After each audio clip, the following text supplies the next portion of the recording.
Barang siapa yang menyerukan, mengajak orang kepada petunjuk, maka dia mendapatkan baginya pahala seperti pahala orang yang mengikuti ajakan dia, sebagaimana ajakan kepada kebaikan, ajakan dia kepada petunjuk, tanpa dikurangi sedikit pun dari pahala mereka orang yang mengikuti ajakan dia kepada kebaikan, kepada petunjuk tadi.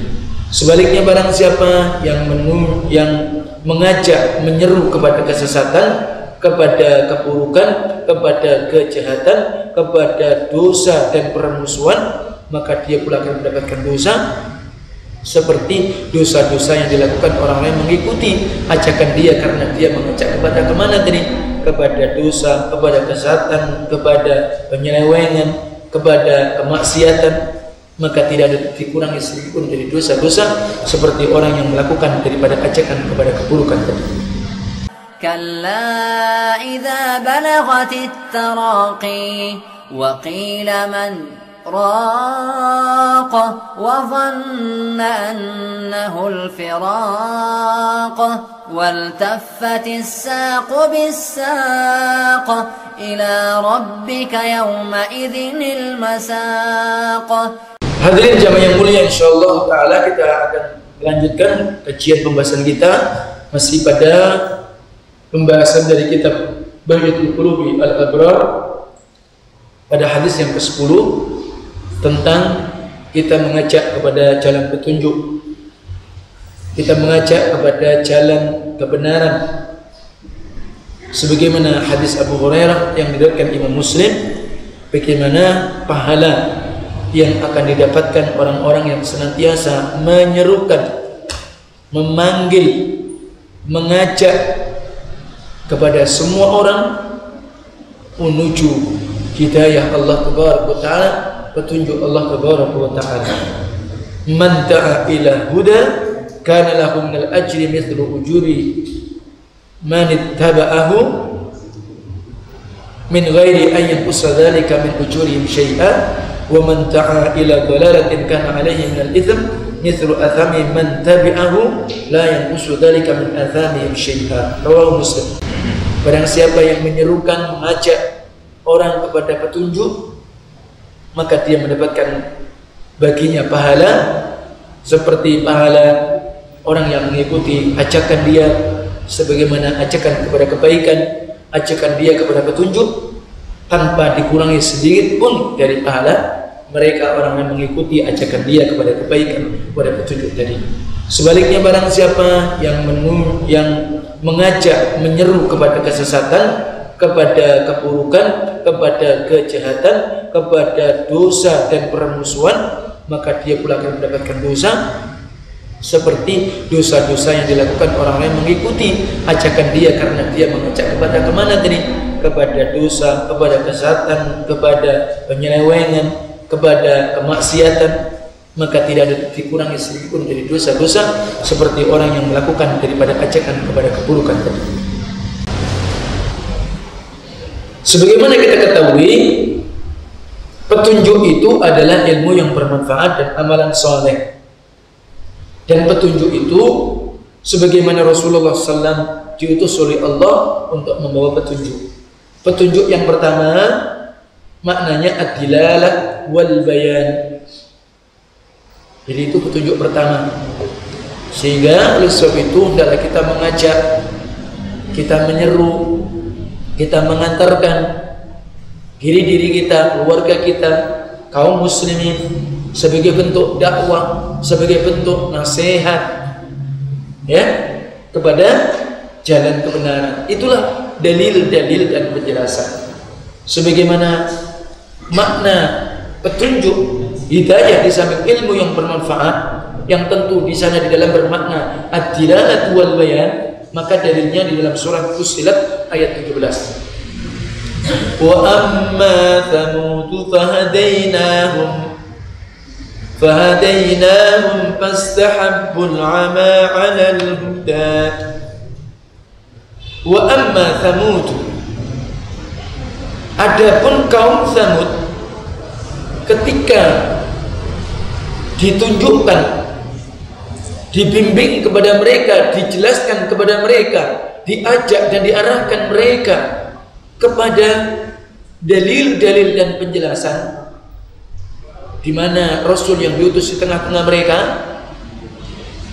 Tapi fastahabbul ama, maka mereka kaum Samud tadi sudah ditunjukkan kepada mereka, ini loh dalil, ini loh penjelasan kebenaran. Mereka lebih mencintai al-ama, kebutaan, al-huda, di atas petunjuk. Artinya mereka lebih memilih apa? Kesesatan, kebutaan, kejahilan dibanding petunjuk. Wa hadza yaqumu bihi ar-rasul sallallahu alaihi wasallam. Kalau yang ini, maka tugas Rasulullah dan setiap para nabi. Nabi kita Muhammad SAW juga telah menyampaikan, menegakkan kepada kita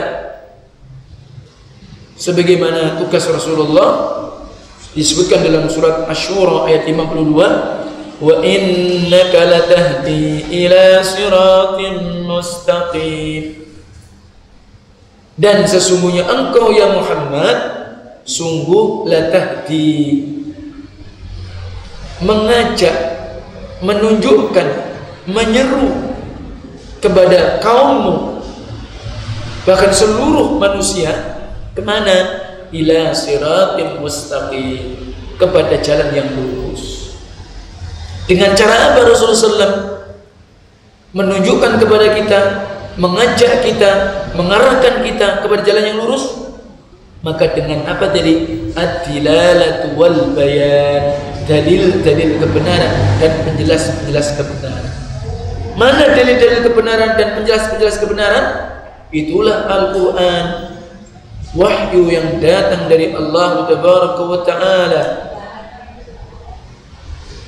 ya, yang diwahyukan kepada Rasulullah SAW, yang dihafal di dalam dada Rasulullah SAW.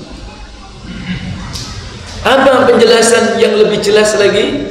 Itulah wahyu yang kedua, adalah sunnah as-sahihah, hadis-hadis yang sahih.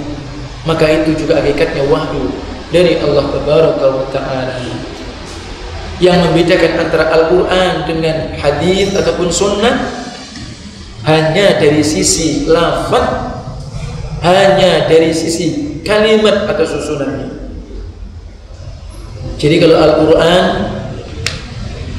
lafadznya, kalimatnya, susunannya semua datang dari Allah.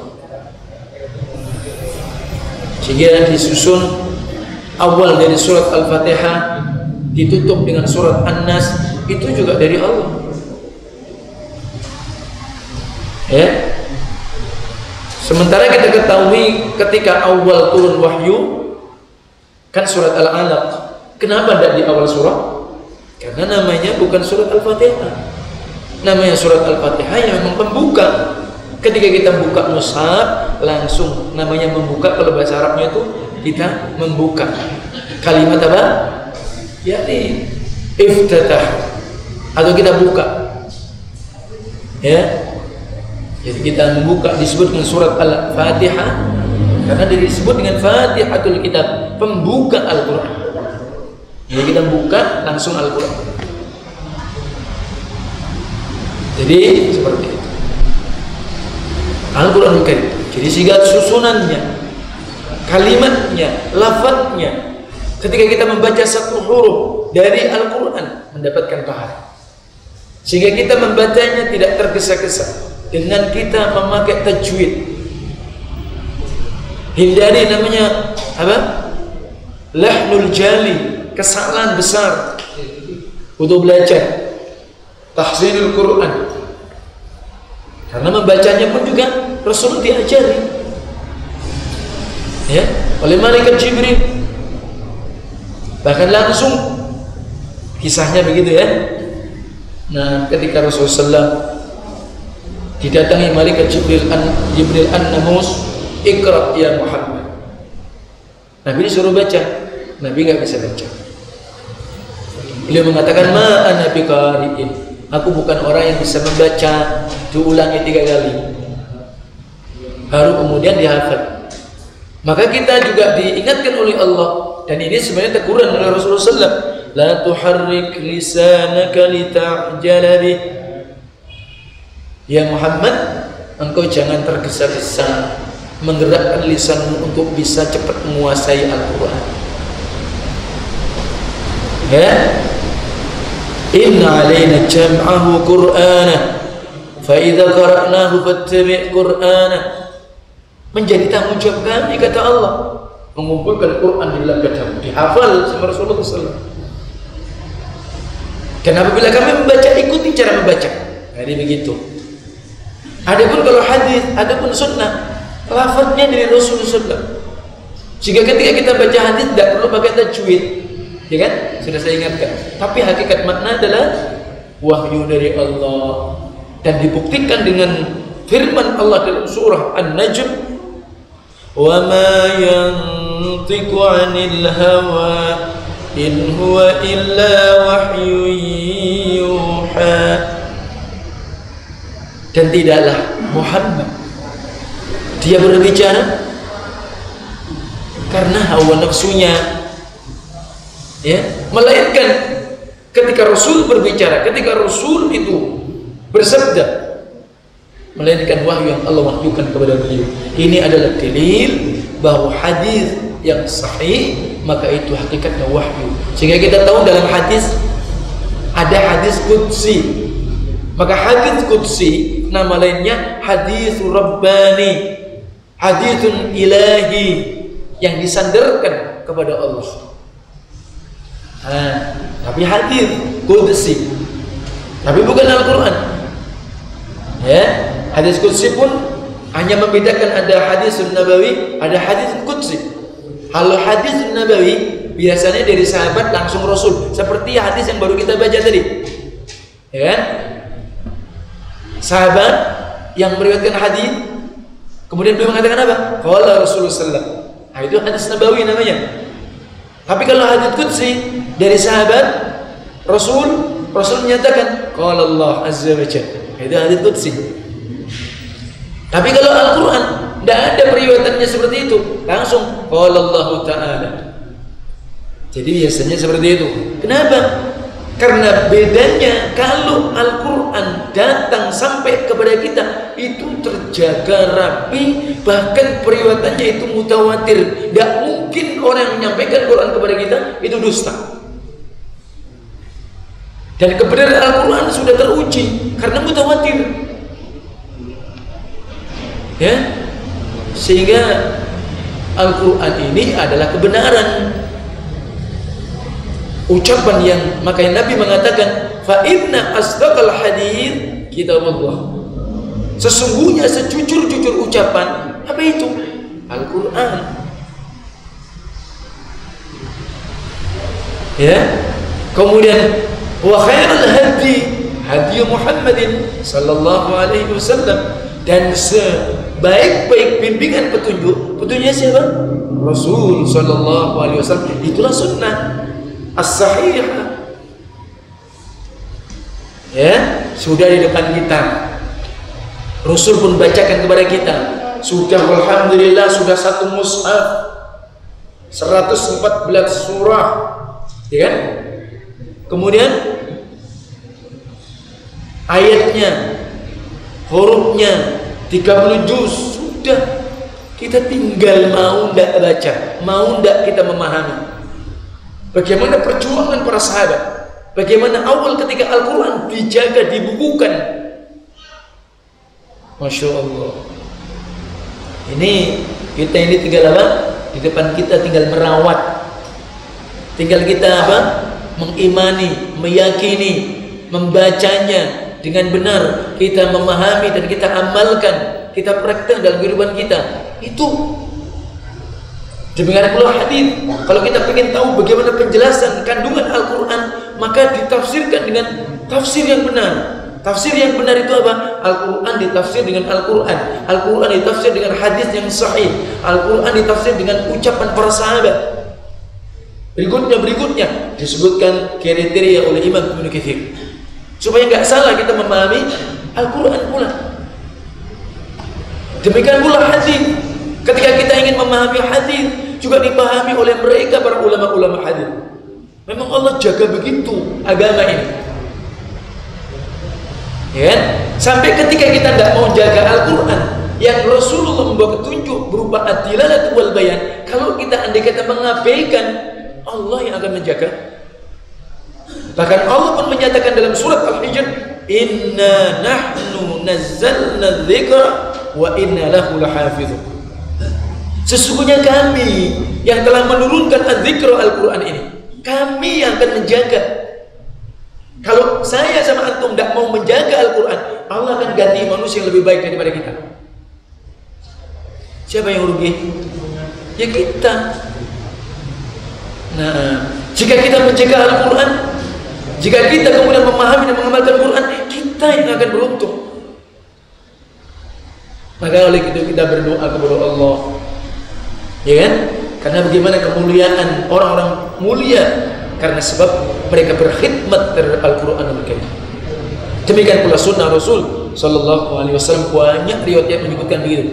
Misal, Iqra'ul Quran, fa innahu ya'ti yawmal qiyamati syafi'an li ashabi. Bacalah oleh kalian Al-Quran, fahami oleh kalian Al-Quran, amalkan oleh kalian Al-Quran, karena nanti di yaumul qiyamah Al-Quran akan datang kepada pengamal-pengamal Al-Quran. Untuk apa? Memberikan syafaat, termasuk syafaat yang kita harapkan untuk diri-diri kita, karena sebab kita menjadi ahlul Quran. Demikian pula hadis Rasulullah SAW juga menyebutkan tentang orang yang menjaga sunnah. Nadarallahu yawmal qiyamati imra'an, ya, man sami'a maqalati fawa'aha. Allah nanti di yaumul qiyamah akan menjadikan wajah itu berseri-seri, wajah itu menjadi wajah yang indah. Sementara kita tahu Rasulullah SAW dalam surat Al-Zalzalah, ketika Allah bangkitkan manusia dari kubur, peristiwa zalzalah, maka di sana apa? Allah menyebutkan ketika itu ada apa namanya? Wajah, ya. Yauma idzi yasdurun nasu ashtata liyuraw a'malahum. Allah akan mengeluarkan, Allah akan bangkitkan di yaumul ba'ats seluruh manusia yang dari pertama sampai akhir. Nah, dibangkitkan mereka dalam keadaan wajahnya macam-macam. Allah perlihatkan bagaimana amal-amal mereka. Dulu dunianya kayak apa? Allah tunjukkan semua. Nah, tapi mereka orang-orang yang berkhidmat kepada sunnah, menjaga kepada sunnah, Allah akan jadikan wajah itu berseri-seri. Sebab apa mereka? Mendengarkan hadisku, dia menjaganya dan mengamalkannya, menyampaikan sebagaimana apa yang dia dengar. Sehingga ketika Rasulullah SAW, beliau pun memberikan petunjuk kepada kita, shiratal mustaqim, kepada jalan yang lurus, dan kita setiap surat juga berdoa, kan? Ihdinas shiratal mustaqim. Berulang-ulang kita baca. Maksudnya apa? Antum ini supaya kembali kepada bimbingan makna huda tadi apa? Ad-dilalah wal bayan. Itulah dalil-dalil kebenaran dan penjelas-penjelas kebenaran. Itulah Quran dan Sunnah. Dan itu dijamin oleh Rasulullah tanpa ragu. Bahkan Rasul menyatakan, taraktu fikum syai'aini lan tadillu ba'dahuma in tamassaktum abadan kitab Allah wa sunnati. Aku tinggalkan di tengah-tengah kalian dua perkara. Jika kalian memegang teguh, kalian tidak akan tersesat selama-lamanya. Itulah Al-Quran dan Sunnah. Bahkan dalam ayat yang lain, wala yatafarraqu hatta yarid 'alaihi al-haud. Keduanya enggak akan berpisah sampai dia akan mendatangi dalam telaga surgaku. Artinya apa? Kalau antum pegang Al-Quran dan Sunnah dengan baik dan benar, dengan istiqamah, maka kita akan bertemu dengan Rasulullah SAW nanti di haudin Nabi di yaumul qiyamah. Yang kita tahu bagaimana keadaan dahsyatnya huru-hara yaumul qiyamah. Tidak ada orang jual es teler, tidak ada orang ini dan itu. Orang haus, matahari dekatkan dengan kepala manusia. Maka disebutkan di sana manusia ada yang mereka sampai karena sebab peluhnya, sebab keringatnya. Ada yang keringatnya sampai di mata kaki, ada yang sampai betis, ada yang sampai lutut, ada yang sampai pusat, bahkan ada yang tenggelam. Bagaimana keadaan kira-kira keringat ketika itu? Kita saja ketika kondisi pemanasan global aja sudah Masya Allah sambatnya, sudah Masya Allah keluhannya. Cek panas ya, istilahnya begitu, kok panas sekali, ya kan? Begitu. Nah ini maka nanti telaga surga akan didatangkan yang memang itu adalah pemiliknya Rasulullah SAW. Untuk siapa? Orang-orang yang mereka istiqamah di atas Quran dan Sunnah. Adapun mana huda yang kedua, ini maknanya adalah at-taufiq wal ilham. Taufik dari Allah dan petunjuk dari Allah. Ini mutlak milik Allah. Ketika Rasulullah SAW dibawahi oleh Allah Al-Quran dan Sunnah, apakah semua orang beriman? Enggak. Apakah semua orang menjadi Muslim? Enggak. Maka sedikit orang yang beriman, ya kan? Banyak mereka orang yang kafir. Sama dalam kehidupan kita juga begitu. Belum tentu orang Islam yang dia baca Quran, belum tentu orang Islam yang dia baca hadis mendapatkan taufik dan ilham dari Allah. Artinya apa taufik wal ilham?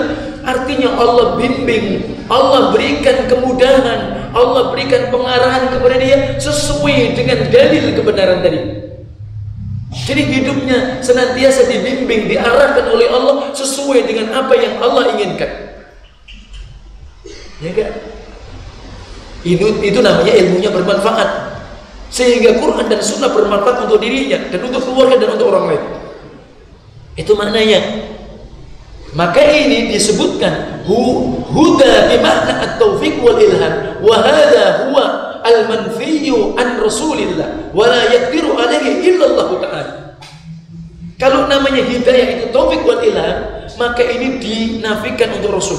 Rasulullah tidak mampu memberikan taufik ilham kepada siapapun kecuali Allah. Antum masih ingat kisah paman Nabi Abu Thalib? Kurang apa dekatnya dengan Rasulullah? Kurang apa perhatian dengan Rasulullah SAW? Bahkan ketika Rasul ditinggal bapak ibunya dalam asuhan pamannya Abu Thalib. Abu Thalib ini bapaknya Ali bin Abi Thalib. Tapi beliau meninggal dalam keadaan kafir. Tidak menerima Islam, tidak mengucapkan syahadah la ilaha illallah. Sementara ketika beliau sudah mendekati nazak, mendekati sakaratul maut, Rasulullah tetap menyatakan begitu semangatnya Rasulullah. Ya ammi qul la ilaha illallah kalimatun uhaju laka biha indallah fa aba ay yaqul la ilaha illallah. Wahai pamanku, tolong ucapkan la ilaha illallah, karena kalimat ini akan membelamu. Aku akan bela engkau dengan kalimat ini di hadapan Allah. Coba bayangkan. Sehingga oleh sebab itu begitu tingginya, begitu luar biasanya kalimat la ilaha illallah ini.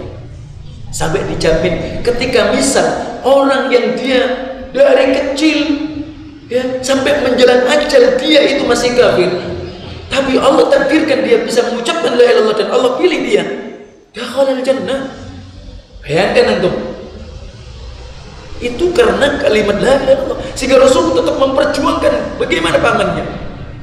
Tapi ternyata dia tidak mengucapkan la ilaha illallah. Sedihkah Rasul? Sangat sedih. Sehingga ketika paman Nabi meninggal dalam keadaan dia tidak mengucapkan la ilaha illallah, maka dikenal pula ketika istrinya juga meninggal amul huzni. Maka tahun duka cita buat Rasul. Rasul bersedih. Maka Rasulullah pun ditegur oleh Allah. Innaka la tahdi man ahbabta walakinna Allah yahdi Walakinnallaha yahdi man yasha. Surah Al-Qasas ayat 56. Sesungguhnya engkau ya Muhammad tidak akan bakal bisa memberikan hidayah. Maknanya apa tadi? Taufik wal ilham. Sementara Abu Thalib tahu kalau Al-Quran itu turun. Abu Thalib tahu kalau Muhammad ini ponakannya adalah Rasul. Coba. Tapi kenapa Allah nggak pilih? Allah nggak berikan taufik ilham kepada pamannya? Ya tentu juga ada sebab. Sebabnya siapa? Ada dua tokoh kafir Quraisy yang mengelilingi Abu Thalib. Ini juga menjadi sebab ternyata terhalangnya orang itu mendapatkan petunjuk, menerima kebenaran, gara-gara kadang-kadang itu karena lingkungan, kada teman. Ini sudah jelas sejarahnya, sirahnya seperti itu. Di samping karena apa? Dia tidak mendapatkan taufik dan ilham. Sesungguhnya engkau ya Muhammad tidak bisa memberikan taufik dan ilham walaupun orang yang sangat engkau cintai. Siapa? Abu Thalib. Dan tetapi Allah lah yang akan memberikan petunjuk, taufik wal ilham kepada siapapun yang Allah kehendaki. Buktinya apa? Ada seorang pemuda Yahudi yang dulu berteman dengan Rasul, terkadang-kadang membantu Rasul. Ketika pada suatu saat Rasul tidak melihat dia, mana si fulan ini, maka Rasul dapat berita dia sakit. Yahudi. Rasul pun datang dengan niat apa? Menyampaikan, menawarkan Islam. Ya ghulam, qul la ilaha illallah. Tapi dia ngelihat bapaknya. Loh, sama kan mirip. Tapi bapaknya beda. Karena tahu bagaimana kejujuran Muhammad, karena tahu bagaimana Muhammad. Maka Atik Abul Qasim, ikuti Muhammad. Dia ucapkan, Allah berikan taufik dan ilham kepada pemuda Yahudi ini walaupun belum pernah Islam. Nabi pun berdoa, alhamdulillah anqadhahullahu bi minan nar. Segala puji hanya milik Allah, maka dia terselamatkan sebab aku dari adab api neraka. Kenapa? Man kana akhiru kalamihi la ilaha illallah dakhala al-jannah. Siapa yang akhir ayatnya bisa mengucapkan la ilaha illallah, maka masuk ke dalam surga. Ini sehingga kita pun bersyukur kepada Allah. Alhamdulillah kita menjadi muslim, kita Islam. Tapi bagaimana kita berjuang? Bagaimana kita memohon kepada Allah? Ya istiqomah kita di atas Islam itu yang akan menjamin kita gimana nanti kita, apakah husnul khatimah atau yang selainnya.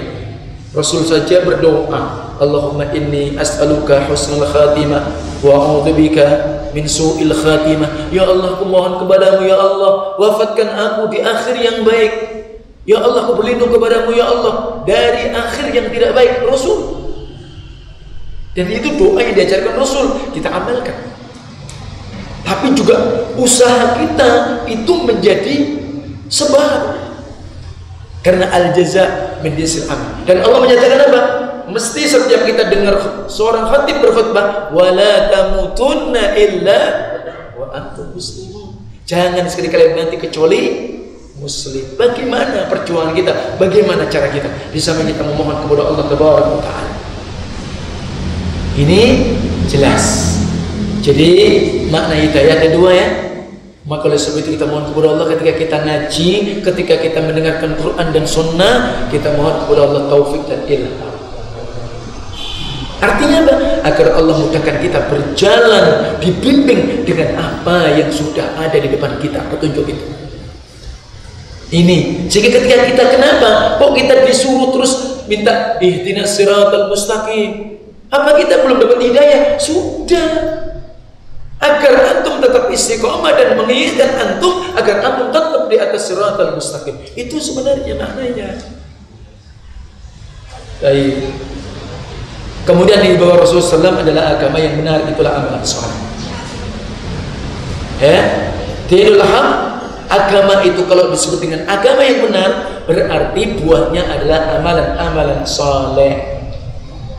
Dan amalan soleh tentunya akan mendapatkan balasan, dan kemudian yang dimaksudkan din adalah al-jaza, seperti dalam firman Allah ketika kita dalam membaca surat Fatihah, Maliki Yaumiddin. Allah adalah raja pada hari pembalasan. Demikian pula makna agama, agar kita ini tunduk dan patuh kepada Allah Tabaraka wa Ta'ala. Sehingga agama Islam disebut dinul haq, maka tentu lawannya adalah dinul batil. Kemudian berikutnya, wa kullu man 'allama ilman aw wajjaha al-muta'allimina ila suluki tariqah yahsulu lahum fiha ilm. Maka setiap orang yang mengajarkan sebuah ilmu, yang saya sebutkan ilmu tadi itu, demikian pula mengantarkan, ya, mereka menjadi pengajar-pengajar atau memberikan pengajaran untuk menempuh jalan yang menghasilkan baginya ilmu, fahuwa da'in ilal huda, maka dia adalah dai yang menyeru kepada petunjuk. Jadi dia mengajarkan ilmu Quran dan Sunnah, dia mengajarkan pengajaran yang akan menempuh jalan-jalan yang benar kepada ilmu. Demikian pula semua orang yang mengantarkan, mengajak, menyeru kepada amalan soleh yang berkaitan tentang hak Allah atau hak makhluk secara umum atau khusus, maka dia juga dai menuju al-huda. Maka tentunya ini adalah orang-orang yang soleh. Maka jadikan teman-teman orang yang soleh. Siapa orang yang soleh? Orang-orang yang memenuhi hak Allah dan hak sesama hamba atau makhluk ini. Dan semua orang yang menampakkan nasihat agama dan hal-hal yang akan menyampaikan kepada petunjuk agama, maka berarti orang yang mengantarkan kepada petunjuk. Ya, dan barang siapa yang membimbing kepada ilmu, kepada beramal, maka dia mendapatkan atau dia menjadi sebab-sebab teladan kepada yang lainnya, maka dia berarti mengantarkan kepada petunjuk. Dan semua orang yang menghadirkan kepada orang lain untuk melakukan amalan-amalan baik yang disyariatkan dalam makna umum kemanfaatan, maka ini masuk di dalam nas yang tersebut di atas tadi. Jadi misalkan kita menjadi sebab-sebab orang yang tadi yang mungkin tidak punya pekerjaan, kita menjadi sebab orang punya pekerjaan, kemudian dia bisa menafkahi keluarganya, dia bisa untuk menjalankan ibadah kepada Allah, taat kepada Allah, itu juga sebab-sebab kebaikan, sebab-sebab kemanfaatan. Maka tentu lawannya itulah dai ila dhalalah. Jangan menjerumuskan manusia pada pelanggaran atau kemaksiatan.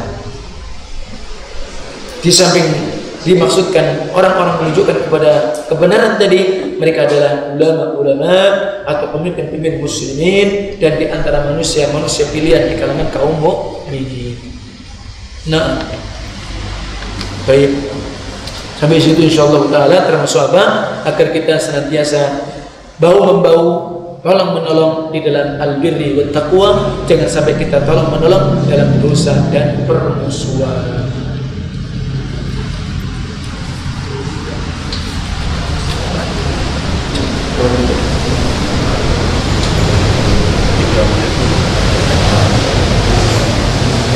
Apa boleh dimakan apabila mendapatkan makanan dari acara ulang tahun, tahlilan, syukuran, selamatan rumah, kendaraan, makanan dari hari raya orang kafir? Baik, dari apa yang disebutkan si penanya tadi, maka ini jelas-jelas tidak ada syar'i, tidak disyariatkan, maka dihindari. Ya, kenapa? Ingat, ketika Rasul menyatakan Allah itu murka kepada orang yang membelanjakan hartanya dalam hal-hal yang tidak disyariatkan. Di antara disebutkan wa idha'atul mal, menyia-nyiakan harta, dibelanjakan pada hal yang tidak memberikan kemanfaatan, hal-hal yang tidak disyariatkan. Maka nasihat saya dihindari. Apakah cukup kita ucapkan jazakallah saja atau harus lengkap jazakallahu khairan? Kalau kita diberi kebaikan sama orang apapun, maka diajarkan sebuah doa jazakallahu khairan. Bukan hanya syukran. Kalau syukran ya syukran, terima kasih. Tapi kalau jazakallahu khairan itu doa. Semoga Allah membalasi antum dengan yang baik atau yang lebih baik. Jazakallah khairan aja, bukan jazakallah saja. Semoga Allah balasi, masih umum. Tapi kalau khairan maka lebih rinci tafsir. Jadi jazakallah khairan. Bila ada yang berhutang dengan saya, bolehkah orang tersebut membayar dengan dagangannya yang sudah diuntungkan dari modal? Dia punya hutang, ya kan? Bolehkah orang tersebut membayar dengan dagangannya yang sudah diuntungkan dari modal? Oh, berarti mungkin saja dia pinjam pakai modal, gitu ya? Kalau gampangnya begitu. Tapi intinya kewajiban dia ya bayar kalau punya hutang. Ya, dengan apapun, yang penting ya dengan sesuatu yang halal. Walaupun itu urusannya hutang piutang. Tapi kalau bisa jangan sampai orang mau nyuruh hutang kepada kita, dia terjerumus kepada yang haram. Tapi kewajiban kan, kalau orang hutang nyaur. Tapi kalau kemudian boleh dengan keuntungan dagangan dia, ya itu boleh-boleh saja. Tidak ada masalah. Ya, nah, ini yang saya pahami. Wallahu a'lam. Apakah berdam-dam pada saat buang air kecil merupakan salah satu sunnah ketika buang air kecil? Saya nggak pernah tahu itu. Jadi tidak ada ya orang yang buang air kecil harus demen, nggak dam, itu tidak ada. Ya, tidak ada sunnah untuk itu. Ya, kalau ketika kita membaca tentang sunnah adab-adab istinja, nggak ada. Untuk dam itu tidak ada. Adapun boleh tidak kalau air buang air kecil itu naik nih, ya sudah cukup. Insyaallah taala. Jadi nggak ada ya demen ada sunnah.